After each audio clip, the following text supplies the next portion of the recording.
Well, good morning, folks, and welcome back to the farm. It is a swelteringly hot day here today on the farm. I got both little kids here, but we're gonna try our best to fix the errors of yesterday. So what I did yesterday is I offloaded the new greenhouse that the wife bought at Ritchie Brothers, and it was when I was done with that, I thought, sure would be cool if that little yellow tractor didn't tie up any driveway space, and so I parked it in the barn. I parked it in the barn with the prior knowledge that I have a bead leak on on the one front tire. So, of course, I'm gonna have to fix that today. There's no power in the barn. There's no air compressor in the barn. So my immediate thought was like, you're an idiot. It's gonna be really, really hard to, pack up the, get the compressor, pack up that little, I got a tank or whatever. You can pressure up the tank and then pack it over there. Blow up half a tire, pack that little tank back, pressure it up again, and go back there and then fill the tire, and then bring the tractor over and still have a bead leak at the end of it. So what I decided, I reconciled myself on what I'm going to do is I'm going to fix it. I'm just going to do it right. So pop the front of that tractor up with the loader, get the tire pulled off. We'll take it back to the shop. Now, I don't have a bead breaker, despite the fact there's a bead leak. Getting that tire off the bead could be incredibly hard. I'm going to show you how we're going to do that poor boy style here on the farm. So this is what we're working with here today. 1960s to 70s Massey 40 industrial tractor with the front end loader and a bucket and flat tire. The good thing about these old girls is that loader will pop up and we'll be able to get that front tire completely off the ground. I'll get the wheel nuts loosened, then we'll get it pulled off, hauled back to the shop, and we're going to get the bead broken. Now the issue here with, maybe I'll go to the other side, you'll be able to see a little bit better just because this side isn't flat. But these old tractor tires, or kind of any implement tire, you can see right there, they get pretty rough looking, they get dinged up, they get dented. And on the inside, it looks just as fantastic as this, right? Bit of rust, bit of pitting, stuff like that. All the things that kind of contribute to air not wanting to stay in the tire.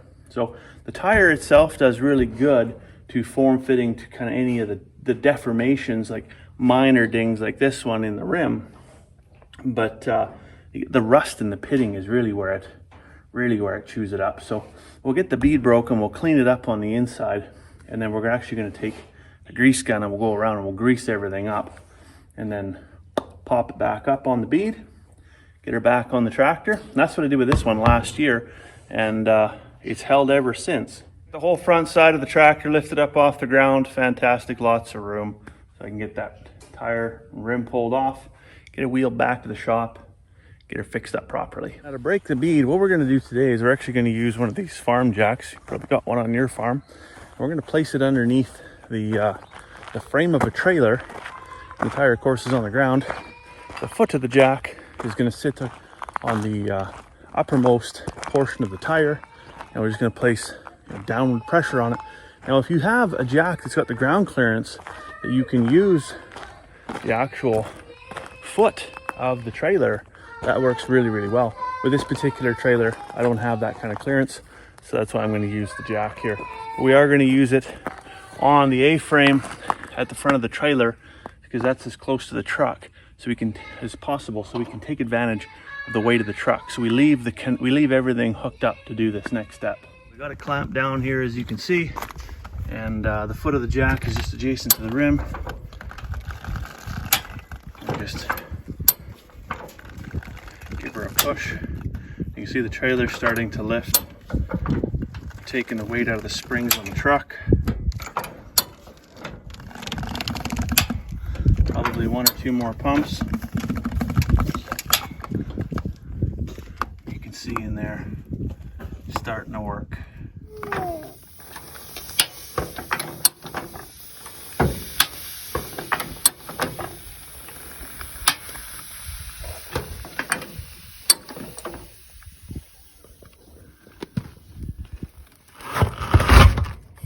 There you go, off the bead, just like that. So you can kind of see in there what we're talking about. A little bit of rust, a little bit of pitting. Nothing too terribly detrimental. There's any giant holes in it or anything like that. We're gonna clean that up a little bit. and just use conventional grease actually, and just put it right in here where the bead would seal, bead would seat. And that's what I did with the other tire actually. So that other tractor tire on the opposite side, I had, oh, you got some spider web. It had a leak. I took it to the tire shop. I paid them $35 to break it off the bead, put some bead sealant on there, which of course over time does dry up a little bit. And subsequently what happened is that, subsequently we're talking like within 48 hours, I had another bead leak, unfortunately, just because rim conformity and, like I said, pitting and things like that. So I broke it off the bead, put some grease in there, and it is held now, and it's been like 2 years. So I'd say that's pretty good. We're gonna try the same thing here. We've got our grease all inside the rim there, nice and tight. So we're just gonna go ahead and add some air. Now, if you break the bead on one side, only one side, it's really easy to get this to reseat. You just put some air to it, and maybe just while you're doing that, shove down a little bit on the rim, and generally it'll grab right away. Pop, Bob's your uncle. You might have to bring it up to about 70-80 pounds, a little bit higher than typically what you need to for normal tire inflation pressure. Important thing is obviously once you're done, bring it back down to where it needs to be. Okay, so I got 50 pounds on the tire here, but it's not even, so it's not seated. You can see it's come up onto the bead here, but over on this side it's not quite level. So we're going to bring it up a few more pounds, see if we can get it to snap into place.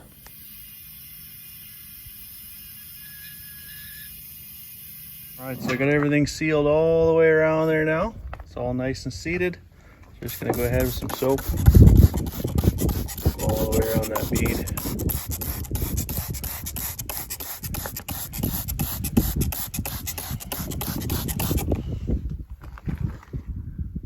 Hey, look at that. No bubbles. Now we flip it over onto the back side. We gotta check this bead, of course, as well. Just maybe narrow that down a little bit. There we go.